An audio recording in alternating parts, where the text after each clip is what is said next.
વિજયાદશમીના પર્વને ખરીદી માટે શુભ માનવામાં આવે છે। અમદાવાદ સહિત રાજ્યમાં વિજયાદશમીના પર્વ પર વાહનોનું ધૂમ વેચાણ થયું। આમ તો દર વર્ષે આજના દિવસે વાહનોનું વેચાણ વધુ થતું હોય છે, પણ તાજેતરમાં કેન્દ્ર સરકારે જીએસટીમાં ઘટાડો કર્યો હોવાથી વાહનોના ભાવ ઘટ્યા છે। ટુ વ્હીલર, ફોર વ્હીલરના ભાવમાં નોંધપાત્ર ઘટાડો થયો હોવાથી આજના દિવસે વાહનોની ધૂમ ખરીદી થઈ છે।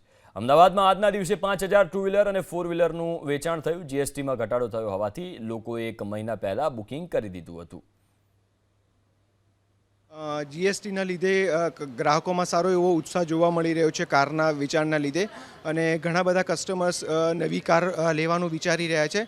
પેટ્રોલ, ડીઝલ, સીએનજી અને ઇલેક્ટ્રિક કાર્સ તરફ લોકોનો સારો એવો આકર્ષણ પર રહી રહ્યું છે ને આખા પ્રોગ્રેસિવ ગ્રુપ્સની અંદર અમારી જોડે 200થી 50થી વધારે પણ ડિલિવરીની અત્યારે પ્લાનિંગ કરેલું છે। અમે એક મહિના પહેલાં ગાડી બુક કરાવેલી હતી અને ખાસ દશેરાના દિવસે લેવા માટે, કારણ કે બહુ શુભ કહેવાય છે કે દશેરાના દિવસે ગાડી લઈએ, ઘર લઈએ, બહુ શુભ કહેવાય છે। અને એક અમારું ડ્રીમ હતું કે અમે દશેરાના દિવસે જ ગાડી લઈએ।